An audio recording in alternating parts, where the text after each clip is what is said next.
Bismillahirrahmanirrahim. Elhamdülillahi ve kefâ ve salatu ve selamu ala nebiyyil Mustafa ve ala alihi ve sahbihi ve men iktefâ. Amma ba'du. Esselamu aleykum ve rahmetullahi ve berekatuhu. Bugünkü cuma hutbasının teması baldarga tarbiya berүү, talim berүү jönündө. Kart tarıkты karıtkan ezelten özünün narkı, kada saltı, ürp adatı menen gele жаткан nark nasilдүү Kırgız eli köptөгөн өнөр kesiplerden iyisi.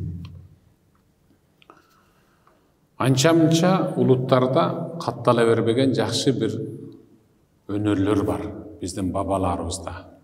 Мисалы, алгыр куштарды таптагандарды мүнүшкөр дейт. Шундай эмеспи? Алгыр кушту, бүркүттү, ителгини, жөнөкөй эле кушту таптап, карышкырга, түлкүгө, коёнго учурунда кээ биркилерин сүлөөсүнгө да салып көргөн экен. Кыракы, мыкты мүнүшкөрлөр. Эми баягы кийиктин, эликтин баласын жөнүнө чапчып алып кететкен андай ителги, бүркүттөр. Дал ошол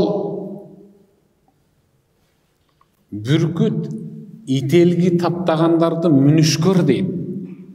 Аны тууруна кондуруп, учурунда чийки эт берип, учурунда суу берип, анан ары кандай кылып тарбиялайт экен ошол балапан мезгилинен.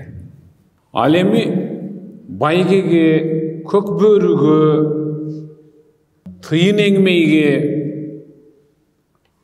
анан эңишмейге, күлүк, ат таптагандарды саяпкер дейт. Суусун, жемин, отун, чөбүн учурунда берип таптайт.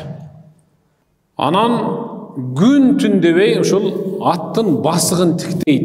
Анан момунча чакырым бастырышым керек. Кичине тердетип, аны каңтарып асышым керек.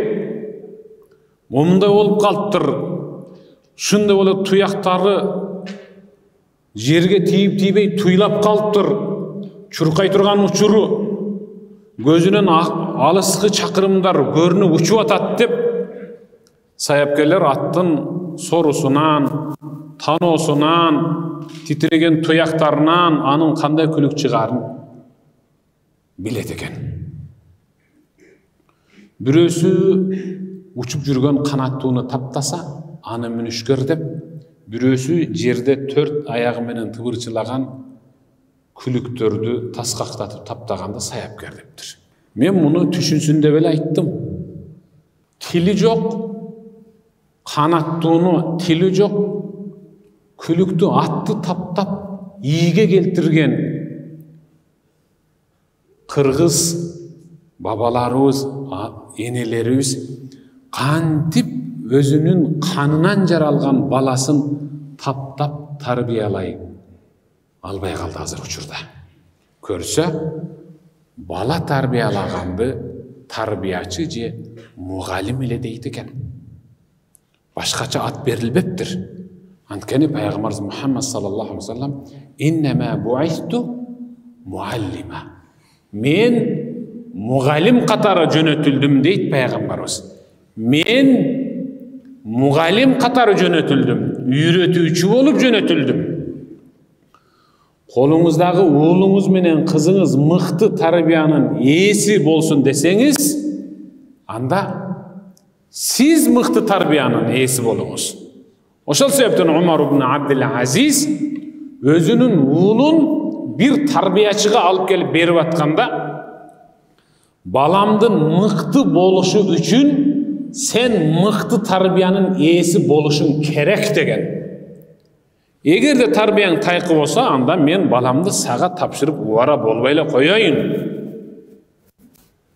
Биз сонун экен.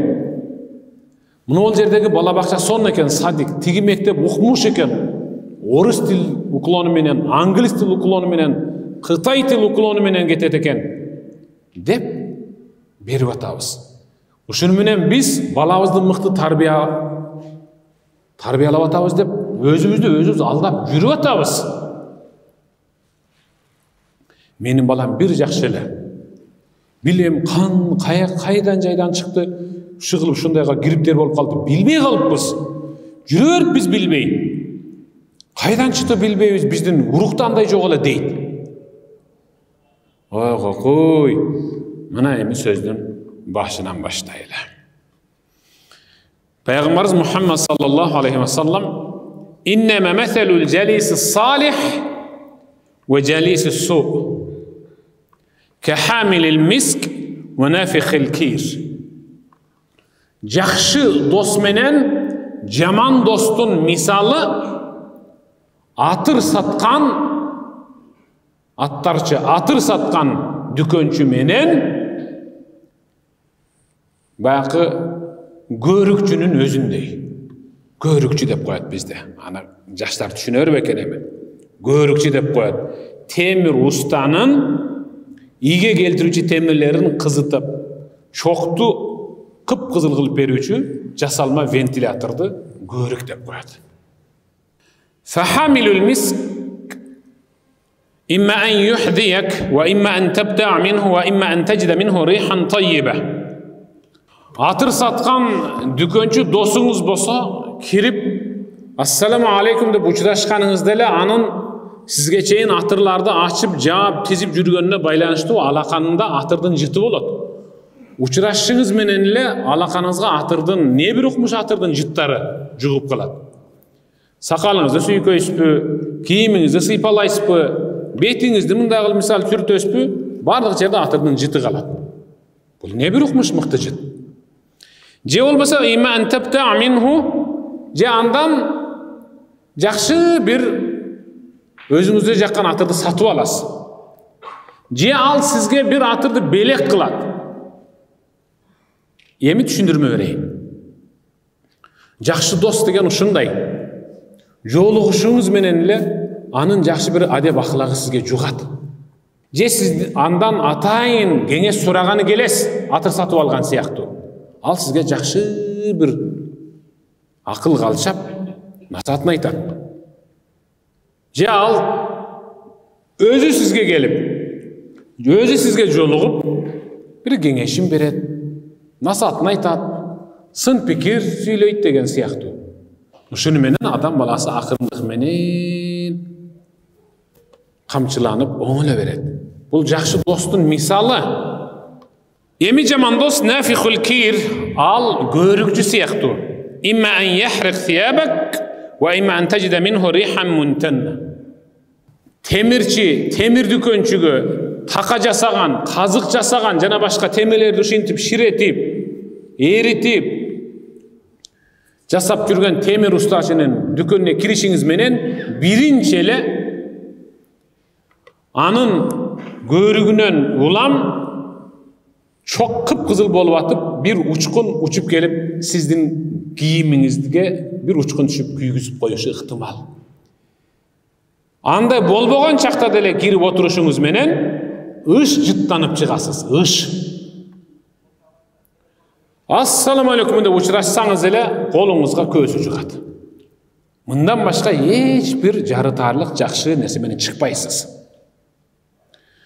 Ошол сиз менин балам жакшы эле, менин кызым жакшы болчу, каяктан эле мындай боло калды деп таң калып аткан учуруңуздагы сиздин уулуңуз менен кызыңыздын көчөдөгү достору не бак сиз бере албаган тарбиянын боштук вакуум ордуна алар өздөрүнүн жакшы жаман кылыктарын бүт бардыгын сиңирип койгон. Анан эле чак челекейиңиз чыгып эле менин уулум жакшы эле, менин кызым жакшы эле, менин атам деле ушундай болуп келген, чоң атам да ушундай, тайенем деле, чоң энем деле жакшы эле, анан ушуга келип ушинтип эле болбай калды дейт. Анткени пайгамбарыбыз "Ал-мар'у аля дини халили, фалянзур иля мен юхалил." Садака Расулullah. Пайгамбарыбыз айтты. İnsan, ар бир инсан өзүнүн досунун динине ыктап жашайт.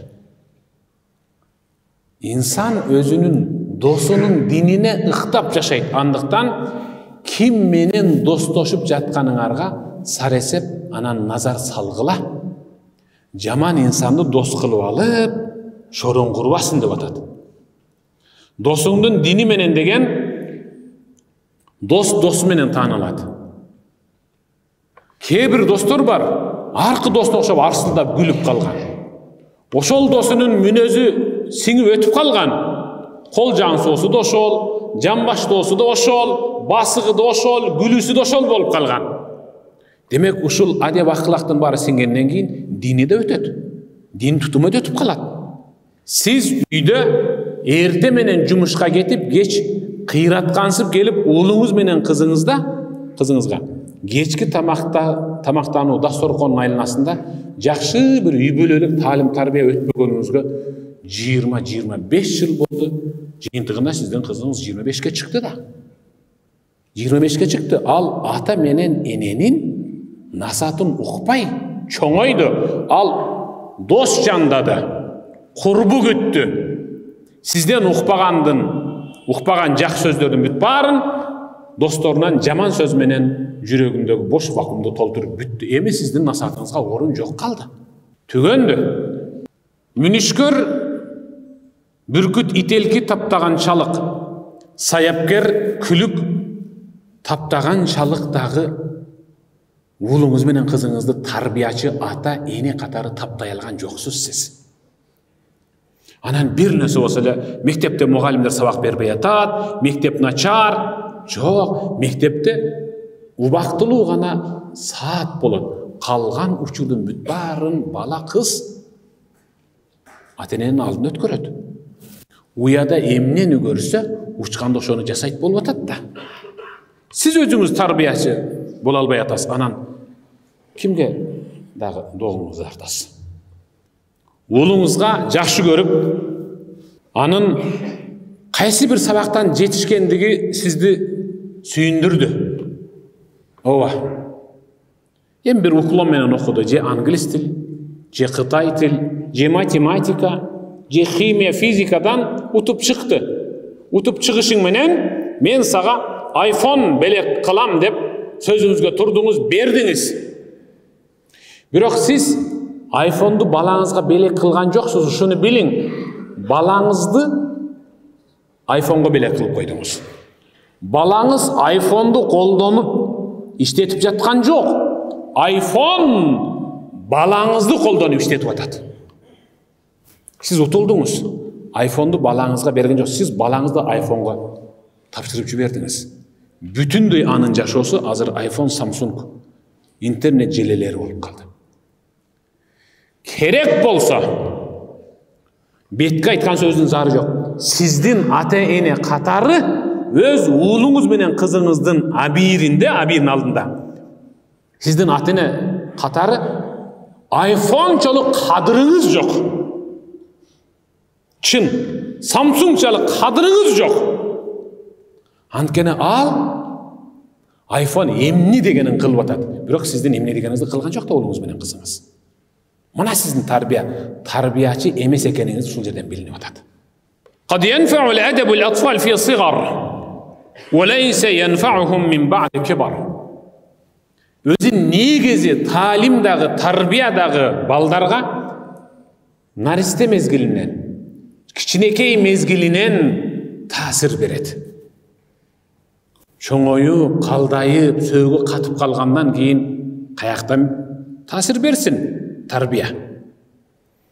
Иннал гусун иза каввамтаха i'tadalat ва ла ялин иза каввамтаху al-khashab.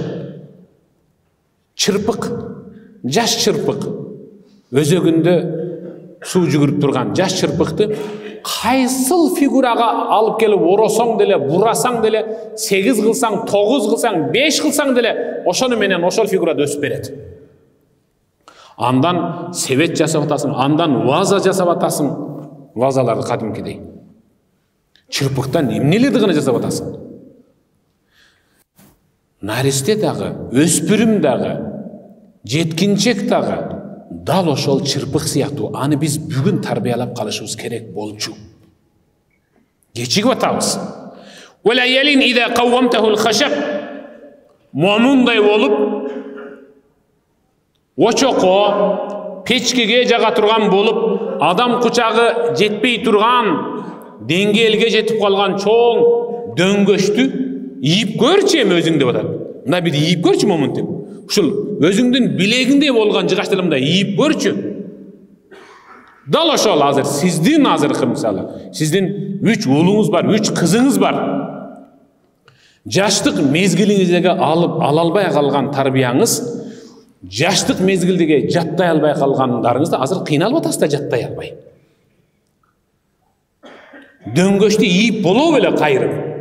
Аны чабат, тарыйт, аралайт, кесет, баталгалайт, жукартат. Не деген эмгек кетип, анан кийин бир үлгү чыгат. Ээр чапканда деле аны кеч баштап таң ачкы чаап койбойт го. Чен деген эмгек кетет. Адам тили катып калган, бели катып калган чоң эрезе жашына өтүп калгандарды көпкө чейин тарбиялайт. Ата-энелер келип туруп эле, ушу менин уулум кичине ушу тайсалдап атат. Ушу бир айга таштап кетсе, бир айда кантип тарбиялайсың аны? Сен аны 20га чыгарып тарбиялай келгенди бир айда кантип тарбиялайбыз биз? Токмок менен, дубинка менен, муш менен, шапалак менен тарбияланганда биздин Кыргызстанда түрмө деген нерсе жоюлуп кетиш керек болчу. Үйдөн мечитке чыгып атабыз. Уулубуз менен кызыбызды жүргүлө мечитке деп атабыз. Мектепке бар деп атабыз. Бир нерсени унутуп атабыз да. Мечит тарапка келген чоң жол ал бир эле мечит үчүн салынган эмес, ошону бир билиң. Мечит тарапка келген жол ал жалаң ушул бир мечитке арналып салынган жол эмес. Мечит тарапка алып барган жол ал кумарканага да алып барат. Ошону унутпаң. Ал базарга да алып барат. Ал бузукулукка да алып барчу жол ал. Ошону менен басып барып, жаман досторуна кошулат дагы чийинен чыгат. Негизги маселе кадам таштап мечитке келүүдө эмес. Негизги маселе мечитке карай келе жаткан жолду уулубуз менен кызыбыздын жүрөгүнө салышыбыз керек. Ошо жолду өзүбүздүн жан дүйнөбүзгө ошондой даңгыр жол салып алсак, уулубуздун, кызыбыздын жүрөгүнө, жан дүйнөсүнө, мээсине биз мечитке бара жаткан жолду салып койсок, анда жаңылбайт эле. Бирок биз мечитти жөн гана намаз окуй турган, кирип чыга турган, тез кирип чыгыш керек. Киргенде де те астана окутсаң, чыкканга жакшы деп үйрөтүп коебуз. Анткени өзүбүз ошол жерде отуруп жүрбөйбүзбү? Бияка өткөндөн. Тияка баргандан зеринет. Бияка аяк кийими жеттагы тез чыгып кеткенге ошол жерге оозуна отурат. Пайгамбарыбыз Мухаммад саллаллаху алейхи ва салламдын хадиси угум. Al-masjidu baytu kulli taqiyyin. Bayt үй деп эмнени түшүнөсүз сиз? Азыр канчалаган бир туугандарыбыз жүрөт. Кичине бир чек алып алсам, бир 3-4 сотук үй салып эле, бир башпанек салып эле, 2 бөлмө ошол убактылуу аны временка деп коебуз го. Ошону салып алып жашай берет элем деген канча үй жоктор бар. Эмдиги чекти батирлеп жүрөт. Өзүбүз ошентип жашап келдик го. Ар кимдин үйүндө сагалап. Үй деген сөз ал Аллах Таала тараптан берилген бир nimet, bir байлык. Bir taş ыргытсаң да өзүңдүн пайдаң үчүн ыргытасың. Кенен басасың, кенен жатасың, керилип, жумуштан үйүңө бара жатканда негедир тартыласың, анткени ал сенин баш банегиң. А кимдир бирөөнүн үйүндө ижара төлөп жашай турган болсоң, эртели кеч ушул үйдүн ээси келип эмне дей коет экен деп ушул жүзүң кызарып турат. Үй деген ушундай бир байлык. Ошол себептен пайгамбарыбыз al-masjid baytu kulli taqiyyin. Мечит ар бир такыба инсандын үйү деди. Мына ол сіздің үйіңіз қағылайын, жамаат. Мына мешіт сіздің үйіңіз. Сіздің үйіңіз. Сіз үйіңізге кіріп бара жатқанда, бір кетменсап, мұндай тура жатса, аны емнеге мұндай ташталып қалды екен деп аны мына четке алып қоясыз. Тегірек жетін жайында, жазында, ертеменен, қышында бір шыпырып, сырып, тазалайсыз, ақтайсыз, сырдайсыз. Ошол мына мечит әрбір тақва инсандын үйі. Сіз үйіңізге барғанда да қызыңыз менен уулуңуздун телефонун шыңырап тұрса, өчүрчү үнүн. Bir жайрак отурайынчы дейсиз да, а мечитке келгенде ошо телефонуңузду өчүрбөйсүз да. Бул ар бир таква инсандын үйү. Сиз тарбиячы болсоңуз, анан сизден уулуңуз менен кызыңыз тарбия алат да. Бул ар бир таква инсандын үйү. Үйүңүзгө жакшы мамиле кылгандан да бул жерде 100 эсе жогору мамиле кылышыңыз керек. Сиз уулуңузду мечитке чакырып жетелеп келе жатканда таква инсандардын үйүнө барабыз деп айтың. Таква инсандардын үйүнө барабыз, Аллахтын үйүнө барабыз деп чакырың. Мынеке тарбия. Ким мечитти үйүм деп эсептеп жашаса, менин үйүм ушул деп жашаса, Аллах өз кепилдигине алган деп атат. Субханаллах. Ким мечитти үйүм деп жашаса, андайларга Аллах кепилдигине алды. Андайларды Аллах кепилдигине алды. Кайсыл? Эмнени кепилдик алды? Вар-раух бир-рахма.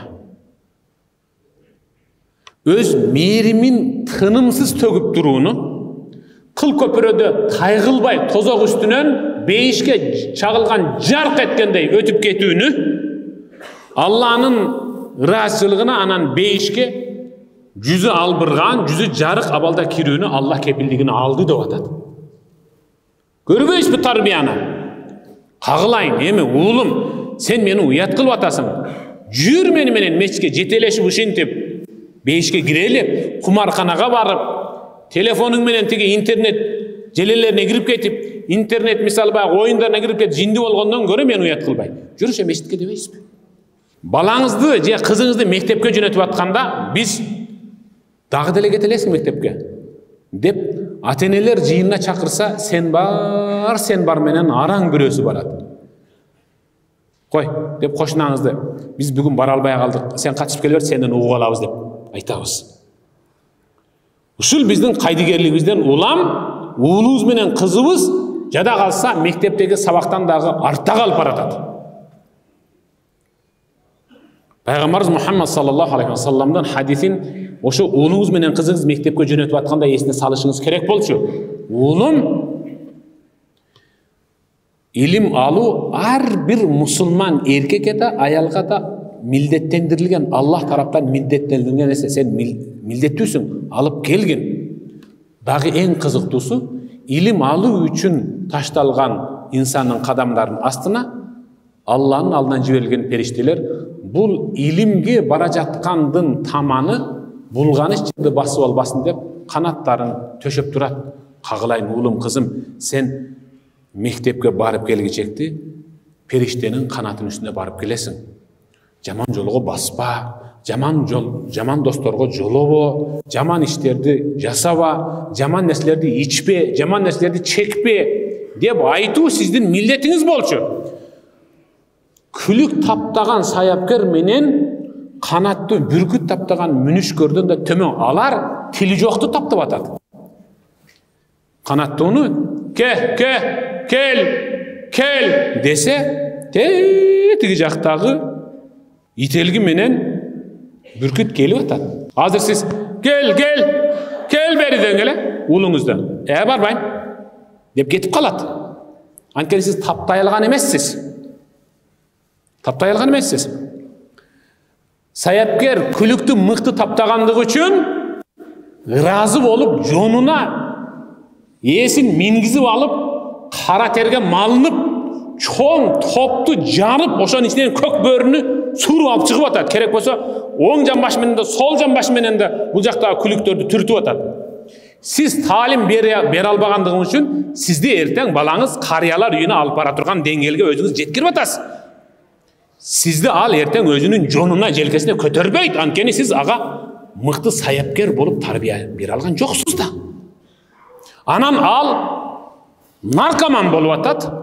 Качан арак ичип, бөтөлкөнүн түбүнө түшүп, нашадан баш көтөрүлбөй калганда, анан молдо калып келет. Şu bir dem salып койсоңуз деп. Көзүнө ар нерсе көрүнүп атат экен деп. Ар бирибиздин эшигибизди тыкылдатып, мынтип деп тыкылдатып,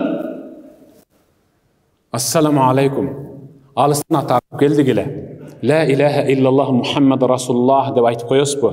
Ана муну жакыныңыздагы мешитке барасызбы? Шамбаян угуп келесиз деген кышын жайын эшиңизди тыкылдаткан дааматчыны жек көрдүңүз эле. Балаңыз эмне болуп атат мынеке? Учурунда ошол даамат деп дааматчыны жек көрдүңүз эле. Мына бүгүн сиз өзүңүз дааматчыга муктаж болуп турасыз. Ким менин балам менен кызымды тарбиялайт экен деп. Ким менин балам менен кызымды оңолууга жардам берет экен деп. Учурунда сиз ошолорду жек көргөнсүз да. Kim kimdi jek görse, kim emneni jek görse, Allah Taala jek görgön insandın özünün üybülösünün kimdir birösün jek görgön insanlarga muhtaç bola turgan dengelde buzup koyat, argastan barasın деп атат. Ошол себептен үйүңүзгө тыкылдатып келген дааматчынын кадырын билиң. Алар сизди мечитке чакырды эле да, таквалардын үйүнө.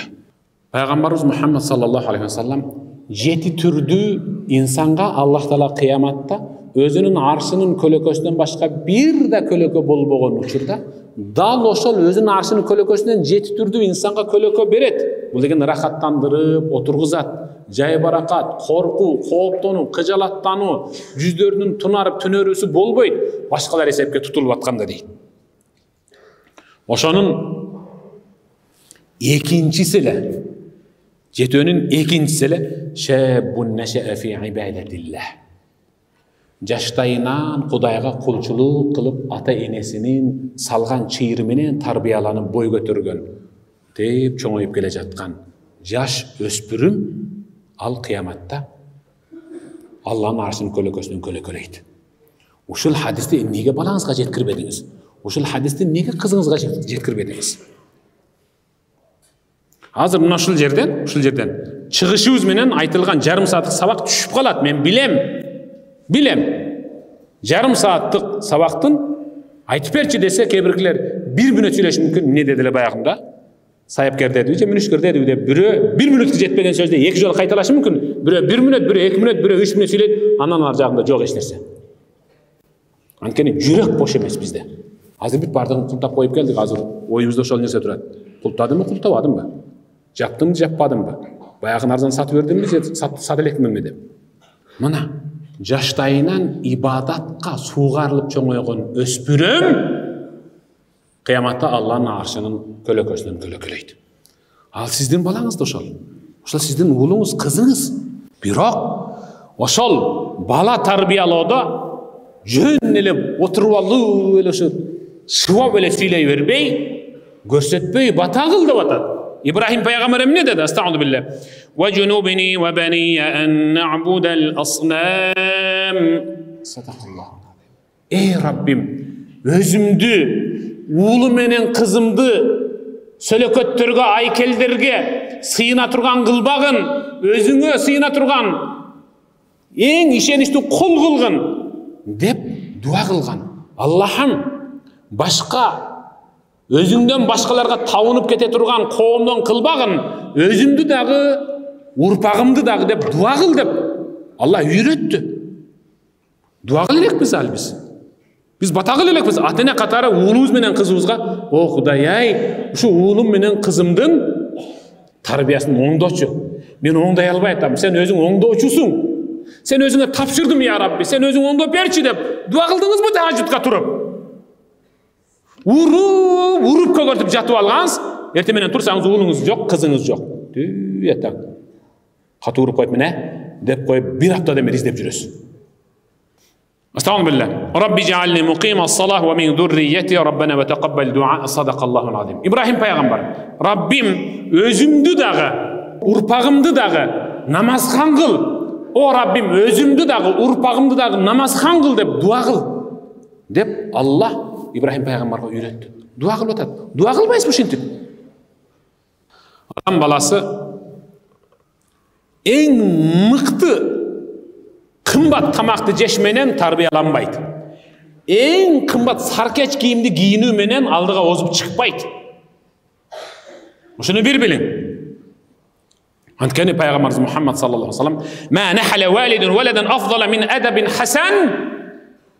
Ata ene özünün perzentine bergen mıktı tarbiyasınday eç yerden kımbat ba belek satıp alıp bere albaydı.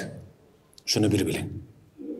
Min degen restoranga alıp kirip bursagın çempeytip toy koşsanız dağı balаңыз oşol ele oyunca bolgonu biraz salmak koşot dem kıstıgıp giygizseniz bir mınday kazıkka mınday bir çoğ momunda bolgon semen türkükö öte sonun kaçtın şumdu giygizip koygon deyle. Assalamu aleykum desen Josa gör je oң kolun je sol kolun sungandan başka istesen bilbeydi. Oy okuy uçuraş, salamdaş, arva esen kılıp suraş dep aytpaysiz bu balаңызга. Peygamber aytat, atene özünün perzentine bergen mıktı tarbiyasınday kımbatba belekti dünyönü tört kıdırıp aylansa dağı eç жерден satıp tağıp bere albaydı. Balаңыз üçün kaldırgan sizden arkаңызga, siz ötüp ötkenden en mıktı belek, en mıktı muraz al sizden bergen tarbiyanız. Anas ibn Malik aytadi, Peygamberimizin doğrunda 70 ansar madinalıktardın 70 jaş öspürümdörü alardın bарын biz hafizler deytiler. Kur'an'da 70 iten jattagan Allahu akbar. Öspürüm kança jaşta kagılayınır aytıklaçı. Öspürüm kança jaşta bolat? 14-15 mineke.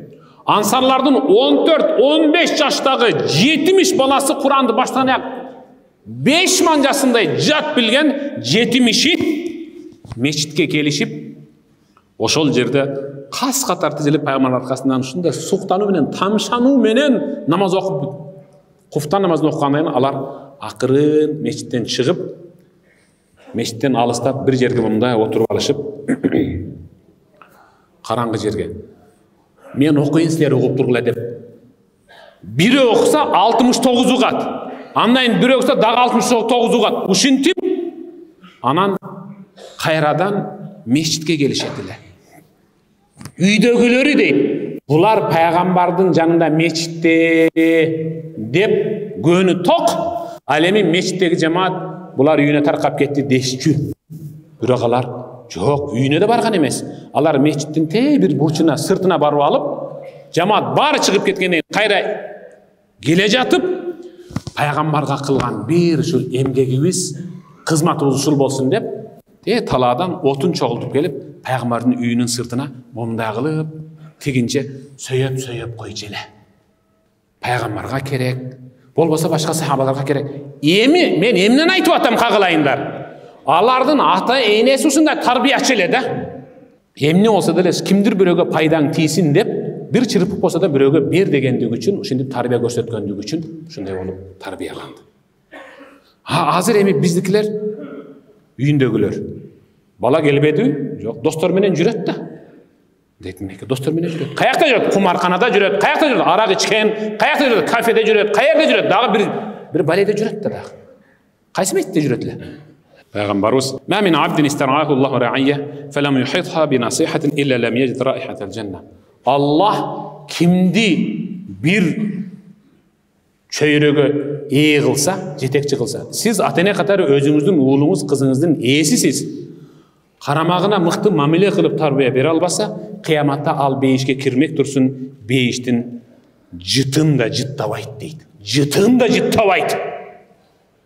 Tarbiye çıkatar esibizge geleyle. Sözümdün ayağında 3 dua kaytarusuz kabul boladı. Birincisi, japa çekken insandın batası.